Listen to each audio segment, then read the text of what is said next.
Okay, there, strangers. Let's get started on this another streaming day here. Now, for those of you that might be catching this on YouTube, thank you for stopping on by. Thank you for stopping back in on these videos. Hopefully, we'll get through all of this together and get that certification at the end. Um, but if you're joining me here on Twitch right at this moment in time, I'm a little late. Um, Lost track of time, dealing with a lot of things earlier today, and well, um, yeah, I'm running late. So, um, so while I might be an hour late, still gonna follow the same schedule, that I had before. Um, 1 hour of Pega studying, 1 hour of just chatting and talking about you know um, video uploads and the like, and then we'll get into the game later on tonight, which will be Dragon Age Origins. Need to clarify that.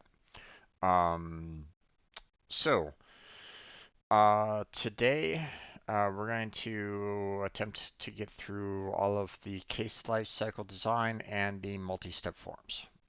Then tomorrow, hopefully, we'll be able to get through all of the draft mode and the module quiz. And then we'll move on to the next module. Um, Unfortunately, I was looking at um, a lot of jobs out there, and well, they want this certification, which I mean makes sense. I mean, you want you know if there's just certification out there for a Pega programmer, they want it. So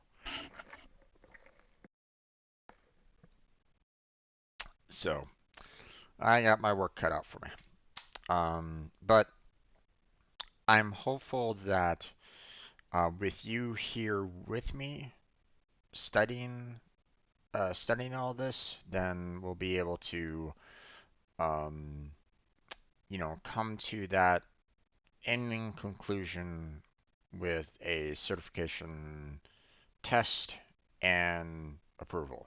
Now, obviously, um, it's gonna take a little bit of it's gonna take a little bit of time to get there. Also, um, I tried studying this before, and I was, obviously I had a lot of issues with the language that they use in this academy. And, as I've already kind of mentioned before, the fact that um, here I feel like I'm off center there.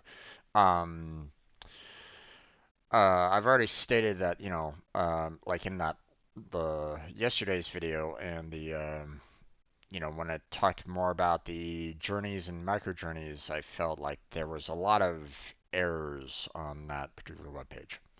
Um, Now, Pega, if you're listening to me right now, go check out that last video because um, it has some problems. So, um, you know, uh, I'd almost suggest a complete rewrite of that. Um, But after we get done with studying the system architect, we're probably going to do a little bit more like taking some mock quizzes before we get into the certification exam. Because one, I want to make sure that I have like everything covered. Like I want to reinforce everything that I've studied so far and make sure that I don't have any questions left over. Um, So like I said, if there's anybody watching my videos right now and you feel like, you can assist me in some, in like some of the problems that I had, let me know. I welcome any kind of input coming back at me to try to understand this more because while I might have had training, um, my trainer wasn't exactly the best. So, um, and I want to try to, get this locked in my mind so there's no question about it later. You know, I know how to handle, Pega. Obviously there's more advanced techniques. I get it. We may get there, but for right now, I just want to get that standard system architect certification. So, okay. So let's get into case lifecycle design.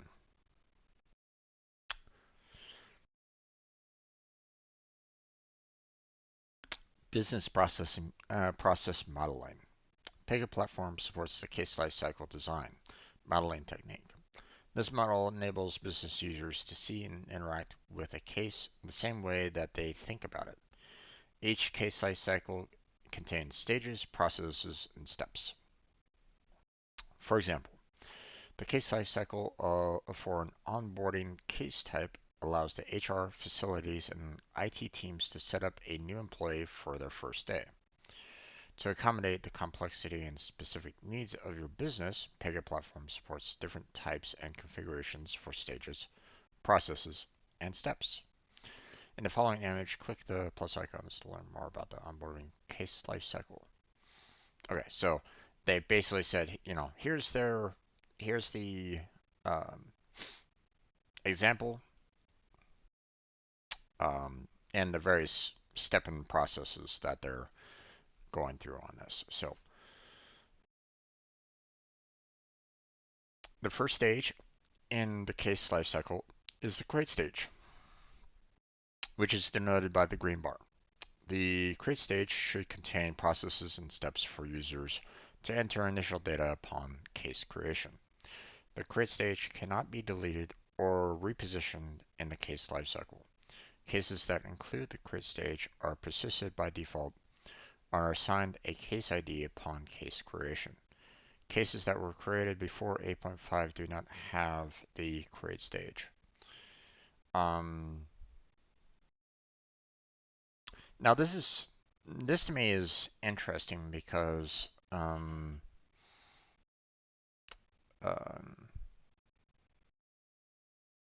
you may um, you might not actually be creating anything on the first stage, for example. You may be um, like your application may just be like, hey, we're gonna present um, the channel and allow um, for the customer to kind of go wherever they kind of want to go, and that may potentially generate like different case types that may go to like different case types or something like that. Um, like uh, just for the hell of it, let's just say pick one random site, Yahoo. Okay, there's a lot of things on Yahoo, for example, um, but there's nothing like for creation's sake for the customer. But I mean, I could still envision them doing like the web page, the main page of Yahoo, and in that first stage, right? I could envision that. Um, like the customer types in the search, I want to go to this particular web page. They enter the said web page, and obviously they have a lot of options available to them. Um, so would that not fall within the first stage? And you're not actually creating anything there. You're just kind of showing what's there. So, so I don't know if I kind of agree with Pega's assertion that, the first step has to be a create. Um, because you may want to um, you may want to like display information to to the customer or something like that. You know, you might want to have a stage that is just about um, you know, showing the customer um, you know, like, hey, customer, you have the option to um, you know, submit your resume, or maybe you want to have them purchase a product, or so on and so forth. You give them all these options that they can kind of go to, and then they can proceed onwards. But then again, you know, maybe they want to um, have that in its own case life cycle. Um, you know, maybe they want to separate that portion of it to its own case life cycle. So when they select something, it goes on to, you know, like, hey, you know, create employee record or something like that. You know, it goes to a different, you know, um, case type. I don't know. I don't know what the I don't know what Pega's thinking is on that. Um, you know, I can envision um, the the idea that you want to um, like if it's you would want to have something that handles like if it's a specific thing like you know employee records and stuff like that. I could totally see them doing this for you know creating the employee records and so on and so forth, right? I can totally see them doing this. Um, but the thing is that you know maybe they have some prior steps to this as well. Would that not also be within the you know full on case lifecycle? You know, I don't know. Like for example, they could have something like you know they could have like additional prior steps here where it's like um, display jobs to potential employee. Employee submits resume. Uh, Resume gets reviewed. You know, resume is either you know approved or rejected. If approved, go to pre-arrival setup. You know that kind of thing. So I don't know. You know that's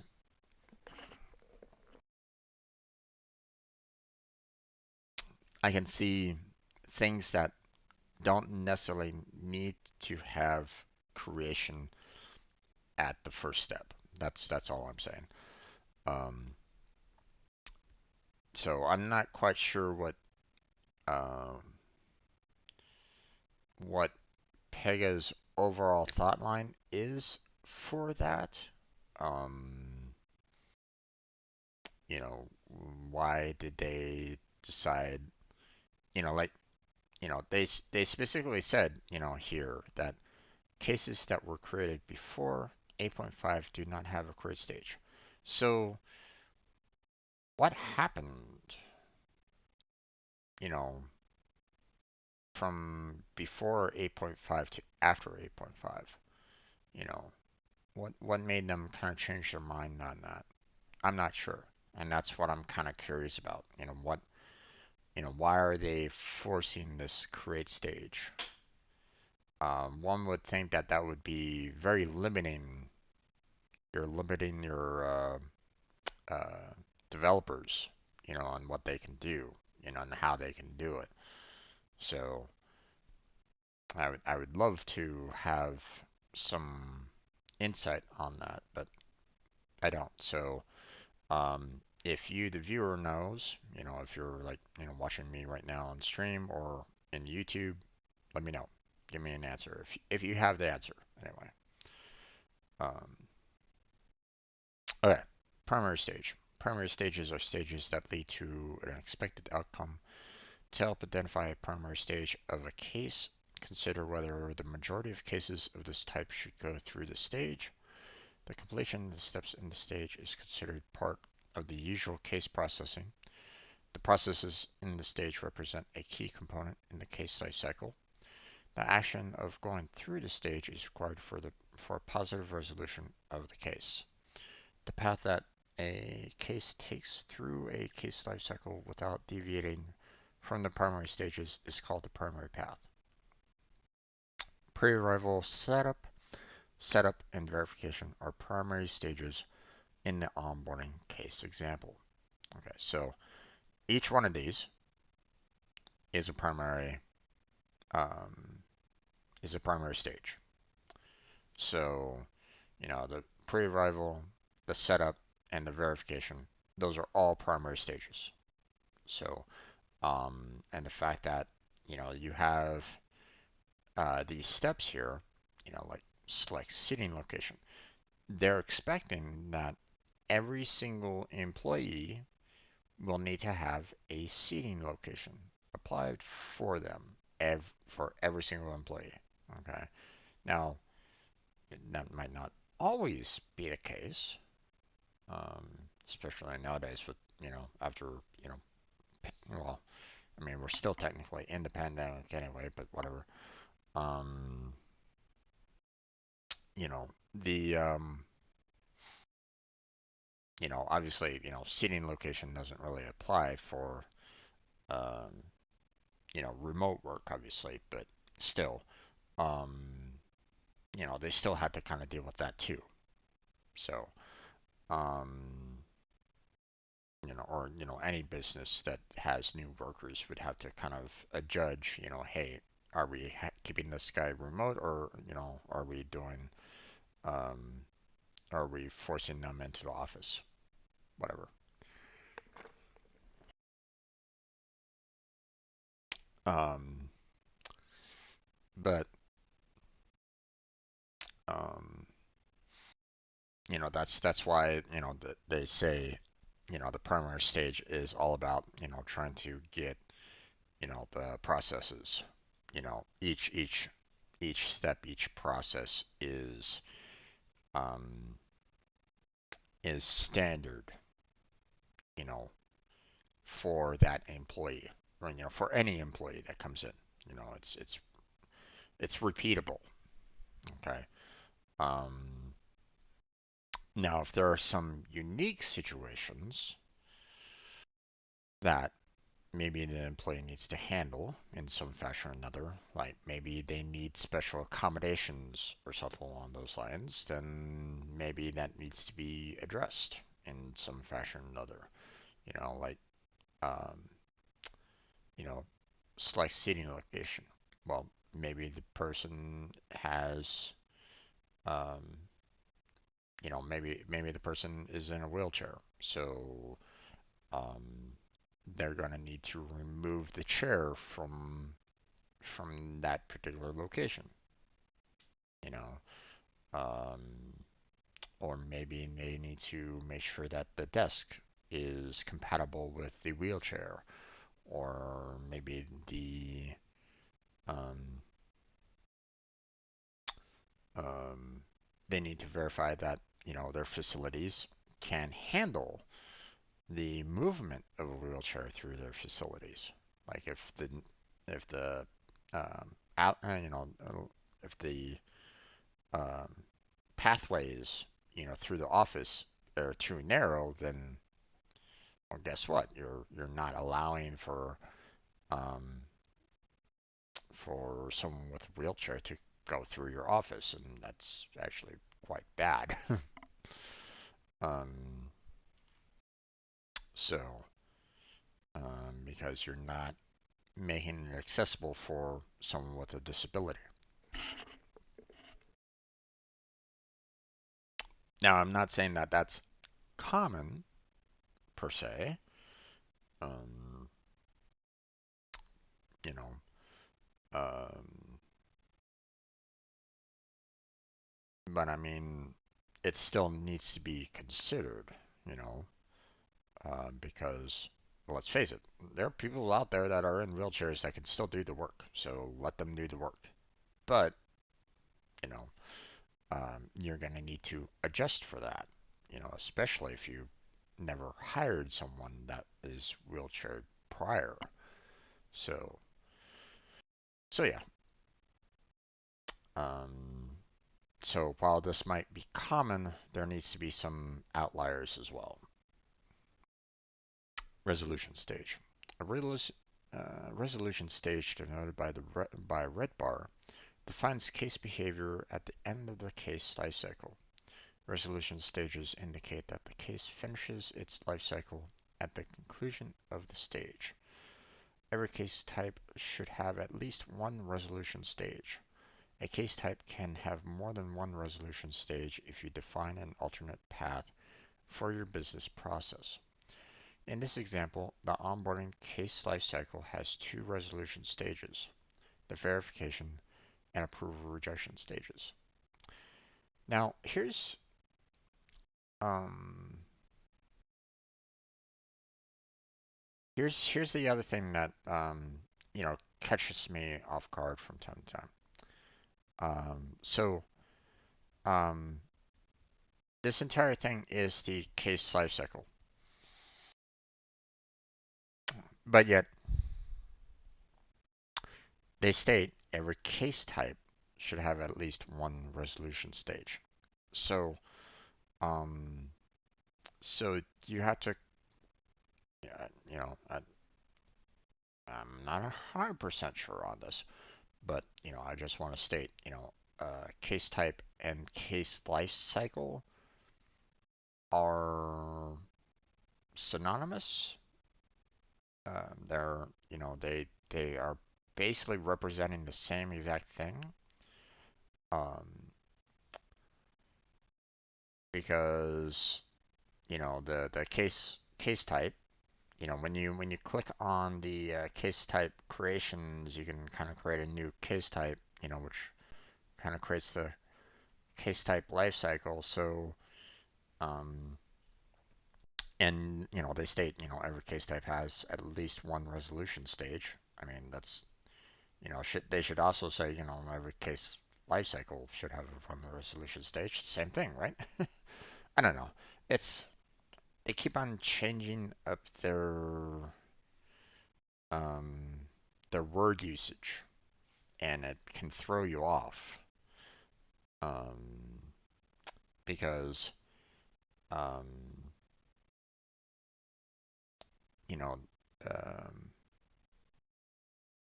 or there might be like maybe a very specific word in case life cycle that makes it different than case type.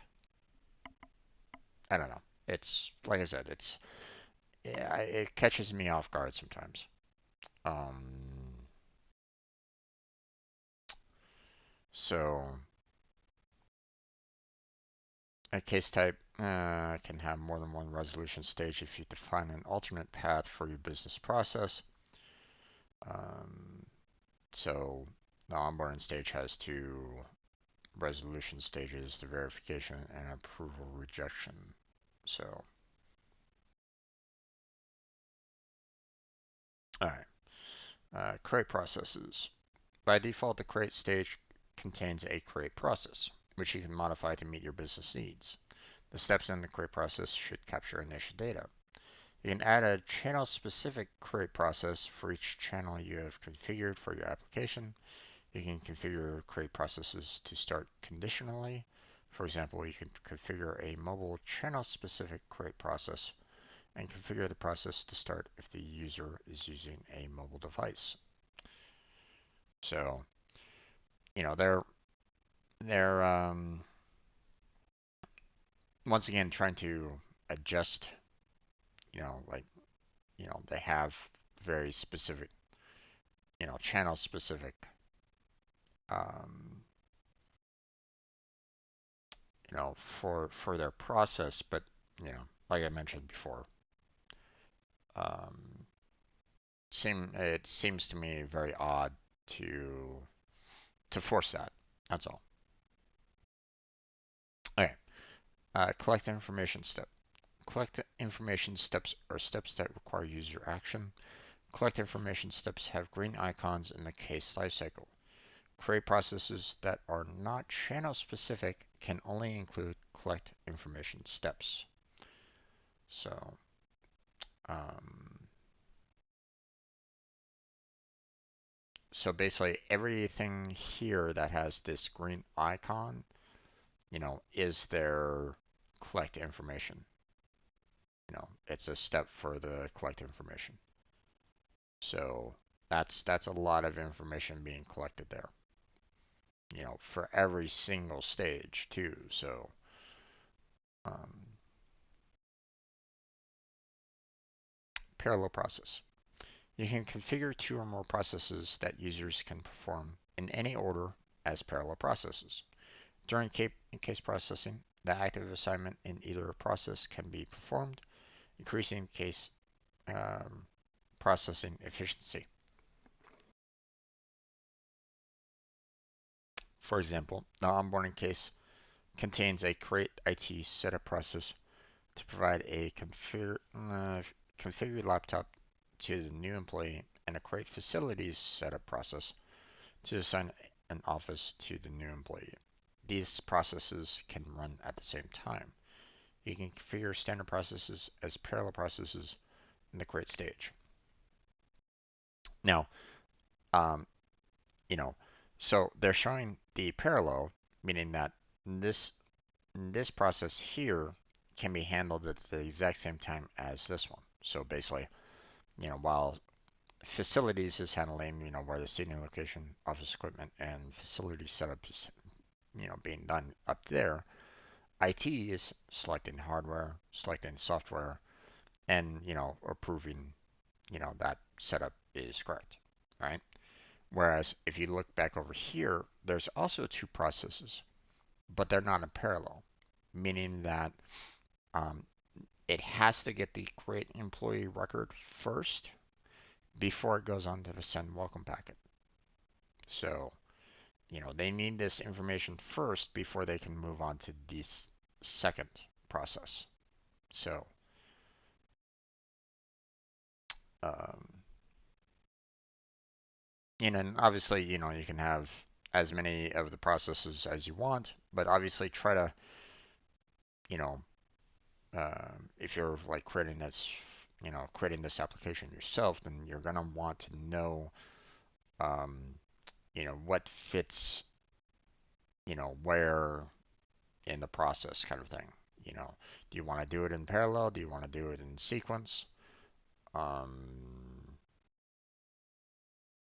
you know, um, does it need to be in that particular stage? Do you need to create a second stage or, another stage afterwards to kind of handle, you know, the right ordering the steps? Like, hey, um, the you have the pre-arrival and so on and so forth. Maybe you need to do like a pre-setup or another pre-setup or something like that that checks the customer details and verifies that they do match with this particular seating location or something along those lines. I don't know. I'm just throwing that out there. So um, these are things that you need to figure out for your application or um, if you're wanting to have like multiple different processes. So alternate stage. The alternate stages are stages that handle deviations from the primary path. Alternate stages are optional and represent a negative resolution stage or are used for exception handling to allow the case to re-enter the primary path when the exception is handled. Following the onboarding case primary path, if the IT setup selections are approved, the case advances to the verification stage. However, if the IT setup selections are rejected, the case advances to the approval rejection alternate stage, where the IT setup selections can be modified. So, for example, I gave an example of a wheelchair, right?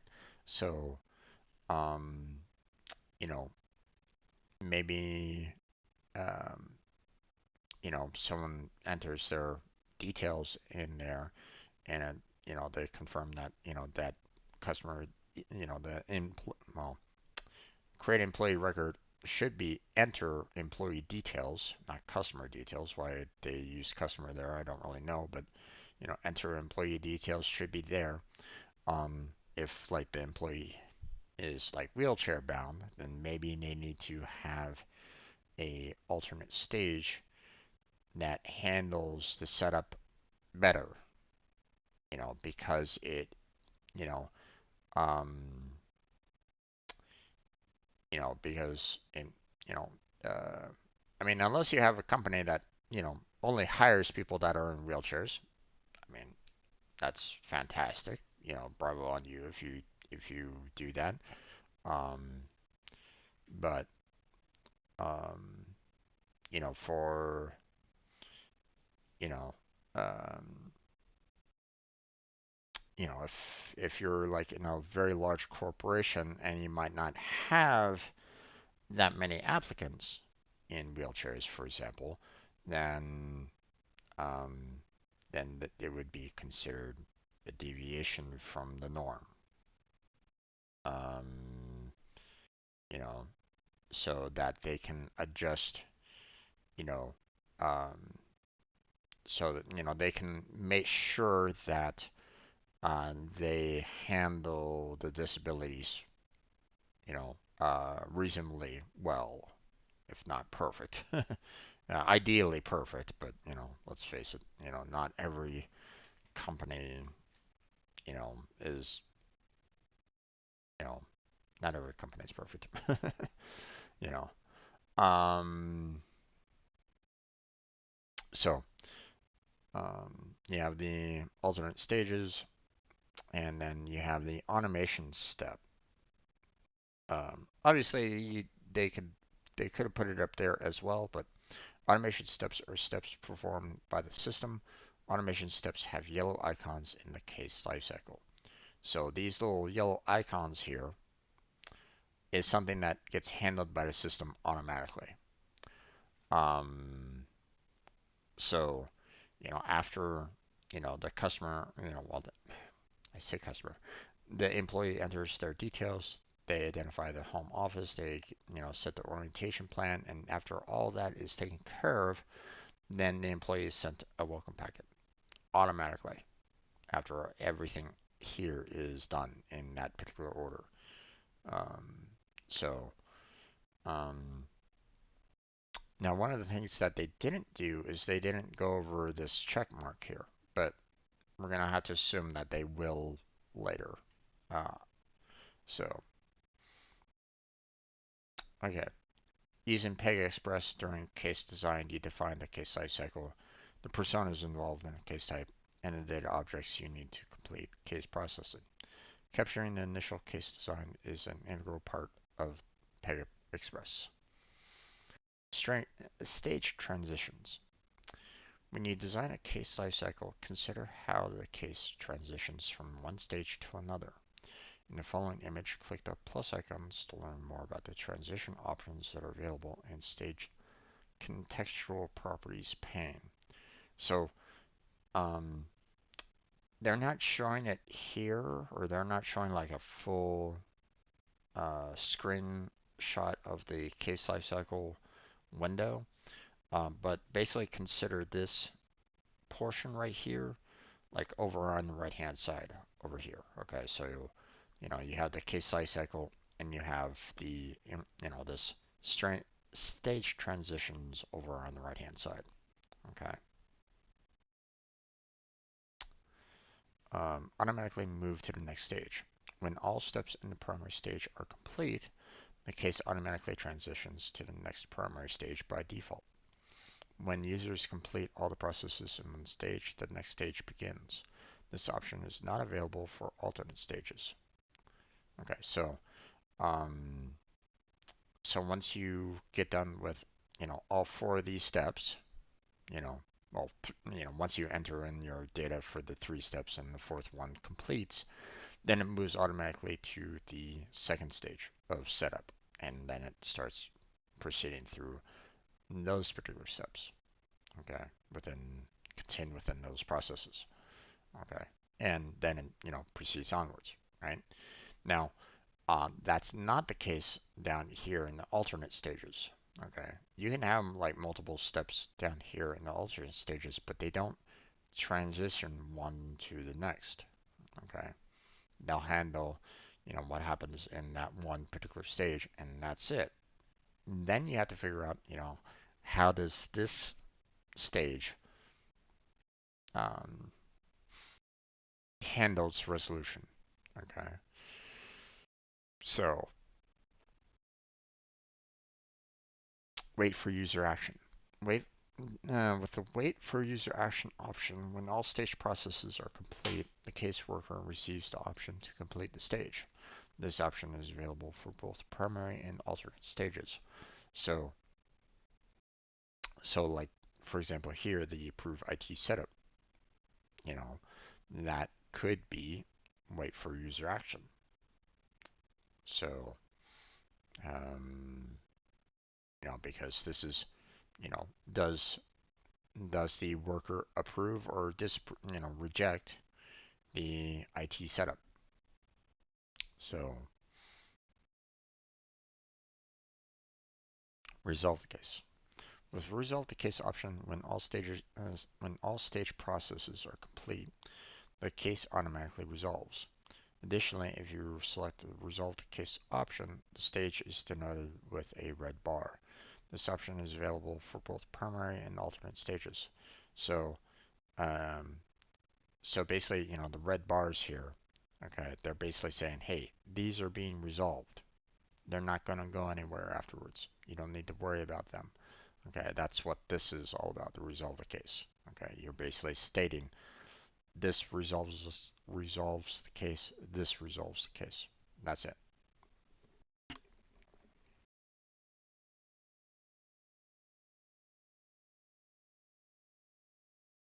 You cannot configure state transitions on the create stage.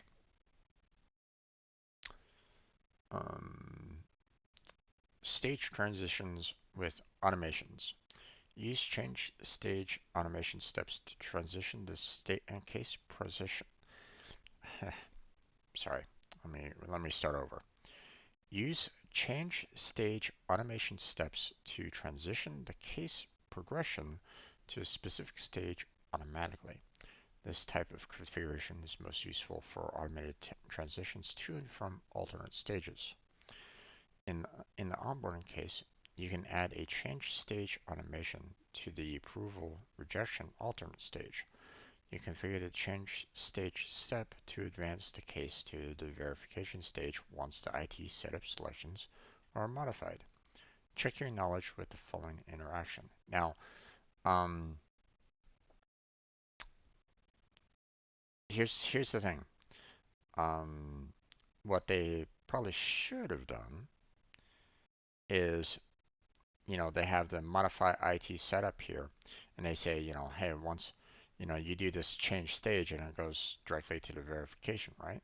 Well, what happens if, you modify the IT setup and, maybe you should have, you know, the approval in there. Now, obviously, you know, one would hope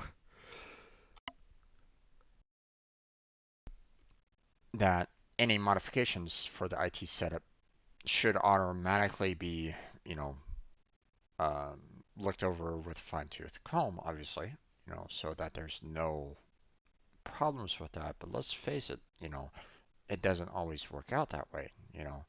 Um, you might have, sure, your first attempt might fail, but the thing is that who's to say that the second attempt doesn't also fail as well? So, um, maybe you should have something like the approval IT setup here in the approval rejection that can just kind of repeat itself. You know, like if it gets rejected, maybe it needs to go back to the modify IT setup. Okay. Or maybe there needs to be like a final approval set up or something like that. Maybe it needs to go to a different stage where it says, hey, we need you know, um, maybe we need CEO approval or something along those lines to get this resolved or whatever. I don't know. I'm just throwing that out there just because. Um, but um, I've seen that kind of thing before where, sometimes you need higher manager approval to handle something. And if they say no, actually, the selection that you made is actually really bad in this particular case, we're going to need to, have it moved elsewhere, or we're going to need to have this employee moved to another building or something along those lines, right? Okay. So, um, so yeah, this, you know, one would think that you might need an approval, here within the approval rejection. So, um,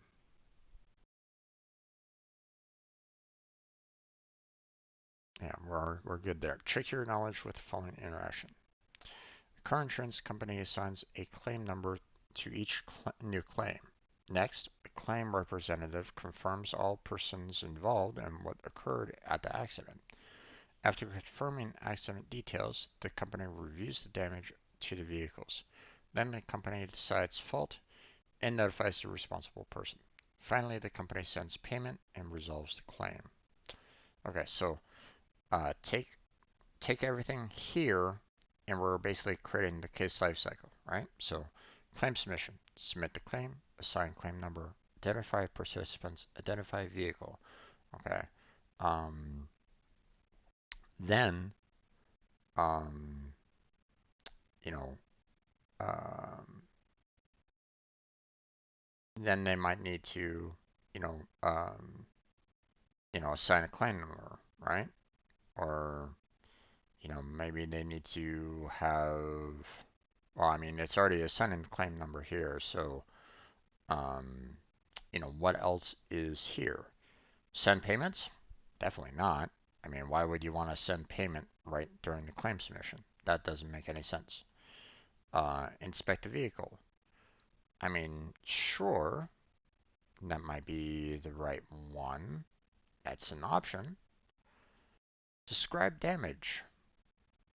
Seems reasonable for a claim submission for that, describing the damage on that.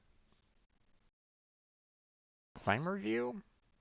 That doesn't seem right, right? So it doesn't seem like these top two are correct, but these other two, maybe, you know. Um, so let's look at the next stage here first, okay? Because we got two options here, okay?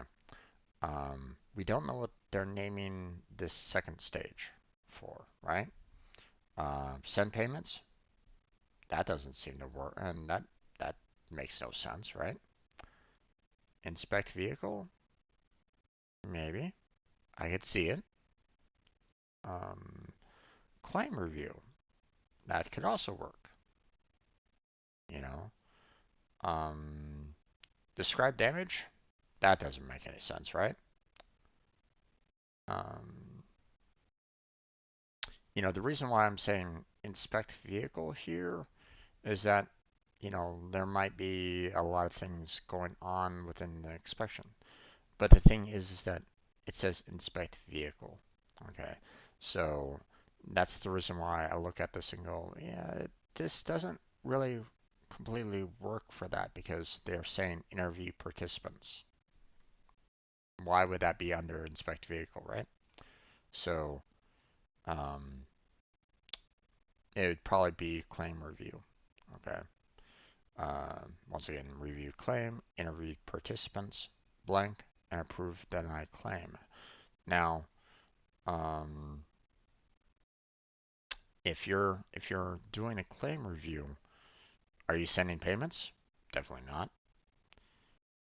Are you describing the initial damage?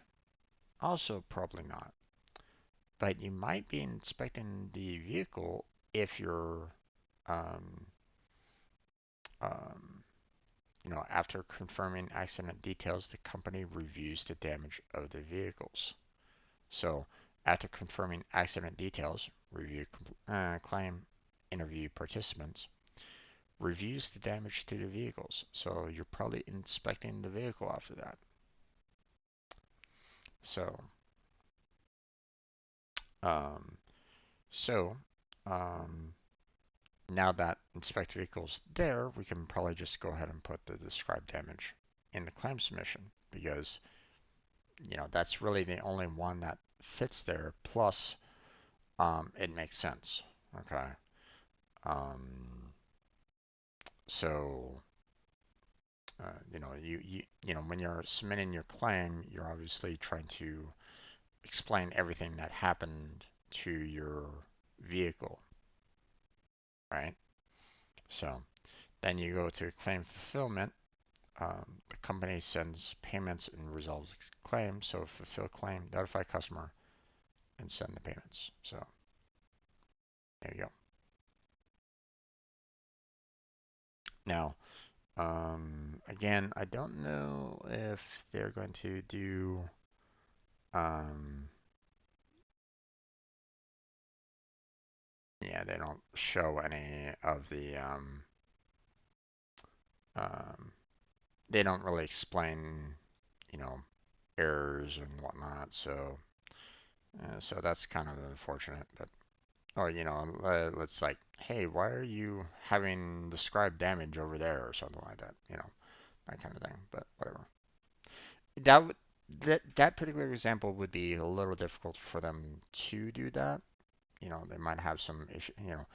Um, maybe if they might like rework it, then it might work. I don't know.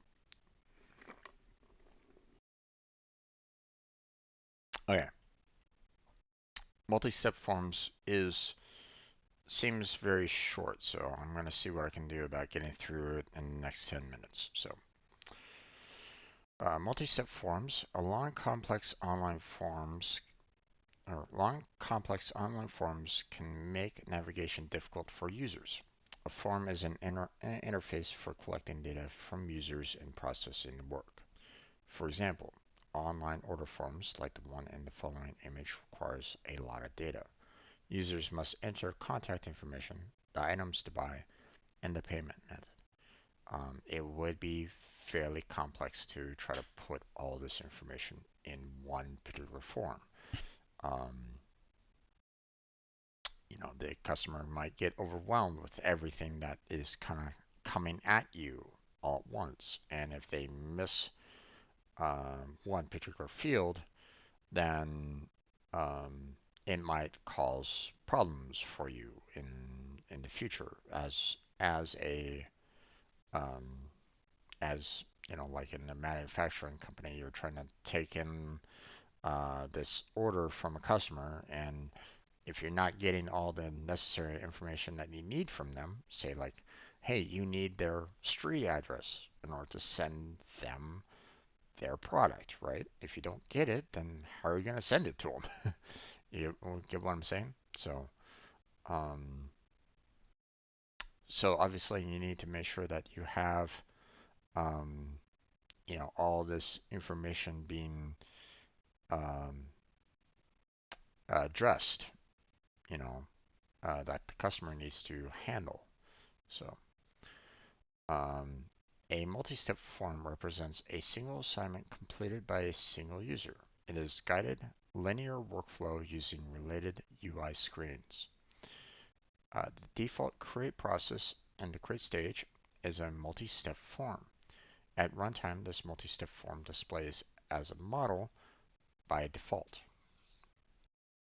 You can configure a multi-step form to help users complete complicated tasks. For example, instead of having a single confusing online order form, configure a multi-step form.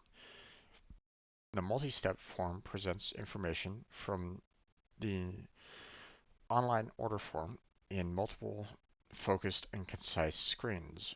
In the following example, the user navigates to different screens by using the navigation menu. So So here, as the cursor scrolls through the different stages here, you can see that, it's displaying information for the customer, their order details, the payment information, and the shipping location, um, one after another. So, you aren't hit with all this all at once. You can go one after another, fill in this information, go on to the next stage, and that information from the previous stage is saved for um, for the company to take to satisfy that order, right? Um, a multi-step form navigation. Multi-step forms provide three templates for different navigation styles: horizontal, vertical, and standard navigation. With horizontal and vertical navigation, users navigate screens using the navigation menu oriented horizontally or vertically. With standard navigation, users navigate through the screens using continue and back buttons. Okay, um, so standard, is you have the submit, you have the cancel, so on and so forth. They complete the information on one screen, they hit submit, it goes on to the second screen, hit submit again, next screen, submit again, goes on to the next screen, right? Um, you know, that that is the horizontal here, you know, so the customer can select the different state, different, um, well, not necessarily stages, but different information, um, navigation screens just by clicking on the dots to kind of go horizontally through that. Okay, same thing with the vertical. You know, they can click on the buttons on the right hand side here to go through, each of the different stages. Same kind of deal there. But obviously it's vertical. Um, it depends, this might be, um, you're gonna have to kind of consider that for, um, one, how much information are you going to be putting on the screen? Second, how do you want the look and feel of your application to be handled? Um, do you want the sentences up here at the very top, and it's very, um, the, while it's highlighting the different screens for the most part, it looks very cluttered right at this moment in time. So maybe you might want to go with more of a vertical solution in that case. So it's up to you. What do you want to,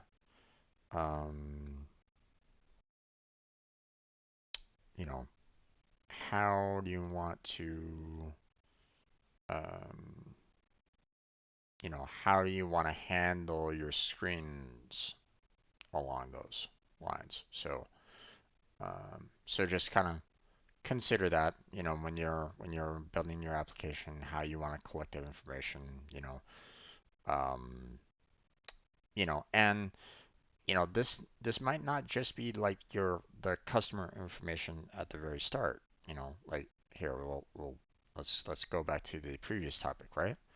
Um, maybe you're selecting seat locations or something like that. That is still You're still trying to collect information there. Okay, this might be a multi-step form being done here. Okay, while they say that the employee record here is, auto defaulted to a multi-step form, that doesn't necessarily mean that you can't do a multi-step form for others. So,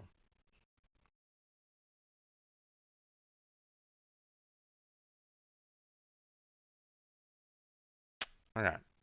Um, so that's it for the multi-step form. Obviously, we have the quiz here. Drag the items at the top to the appropriate use case. Check your knowledge with the following interaction. So while enrolling in a benefits plan, users must select a medical coverage plan, a dental coverage plan, and vision coverage plan. Each selection has a screen. New employees often change their choices. So would that be a multi-step form, or would that be other use case? Um, I mean, each selection has its own screen. Um, New employees often change their choices. Um,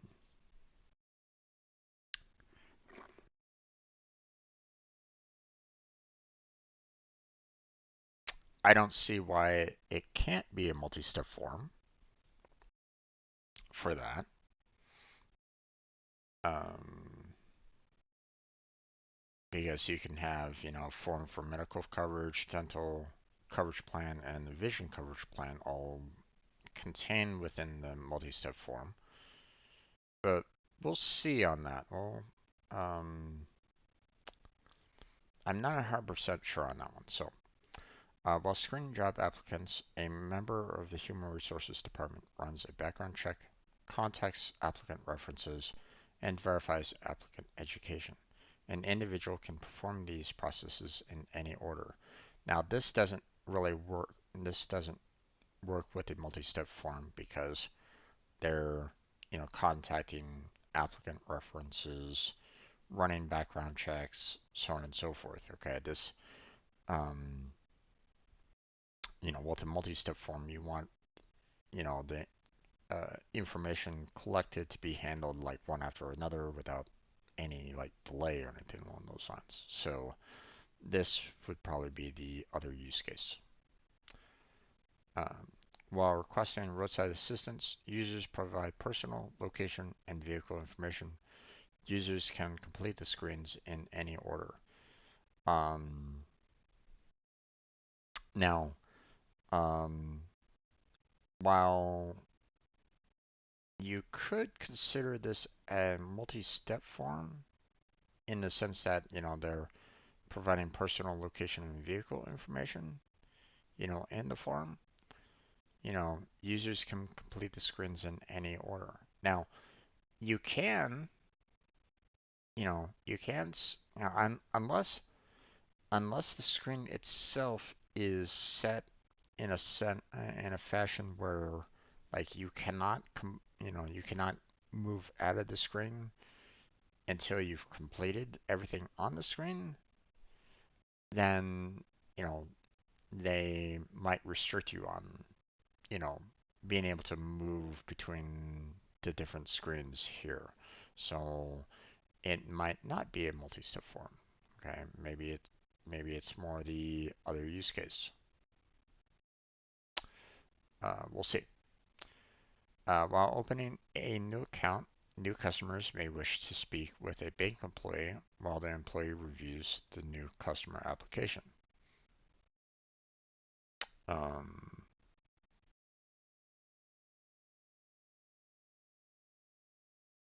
this looks to me like other use case because while opening a new account, new customers may wish to speak with a bank employee.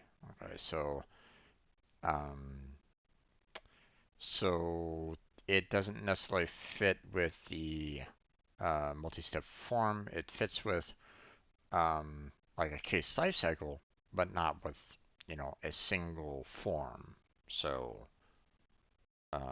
because this requires the employee to review the customer application. You know, if it was just you know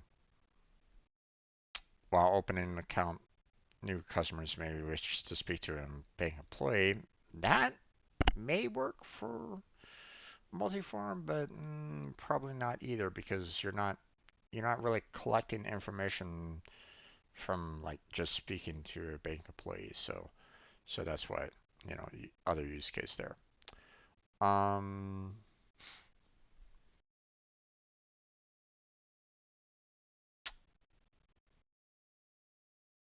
So what I'm thinking of is this right at this moment in time, but I could be completely wrong. Let's check. Nope, we got it right. Okay. Um, you know, like I said, this could be, this might not necessarily work if, say, the first step here, um, requires you to provide, you know, a phone number, for example, before you can move on. Okay. Now, that's not to say that, after you fill out everything in that first form that you can't go to like the last one and handle everything there and skip over the first and the middle two there. You can definitely try to do that. Um, but um, users can complete the screens in any order. Again, if they have some restrictions on fields, then it might kind of cause a problem for the any order, but you'll have to kind of deal with that. Now let's see. Do they have any? Um, are they gonna, explain anything when you check for wrong answers? No. Okay. I was kind of wondering if they were gonna do that or not. So, now one thing that I kind of wish that they would do as well is randomize their questions here, or, randomize this a little bit, change the locations of that. But you know, so you know, I don't memorize like positions there.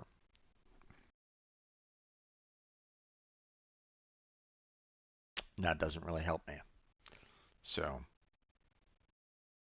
uh, what you could do if you wanted to, if you want to come back to this particular quiz again later on, maybe you know, maybe tackle like the third question first, and then the fourth, and then back to the first or something like that.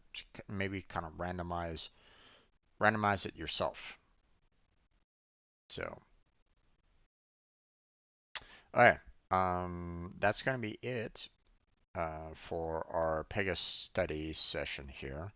We're gonna leave off. We're gonna leave the draft mode for next time. So we've covered the case lifecycle design and the multi-step forms. So I'll set that up for uploads um, for tomorrow's YouTube videos. So look forward to that. Um, and then tomorrow we'll go on to the draft mode, um, and it looks very concise. So um, we might be able to get through the draft mode fairly quickly. We'll be able to answer the question at the very end, and then we'll proceed on to the module quiz after that, and move on to the next module. So that's it for this. We're going to go ahead and close on down um, the study session for Pega for now. We'll continue it back up again tomorrow.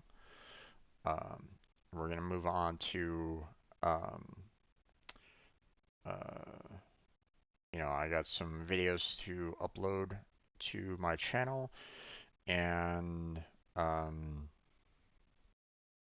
um, and we'll just do general discussions and the like. Um, you can see that if you follow me on Twitch, there, YouTube. So if you want to, you're welcome to join me here at any time. Well, not any time, but when I stream. I try to keep to a regular schedule. Um, Obviously today I was late, but um, tomorrow I should be back to the normal, you know, 2 to 8. But Um,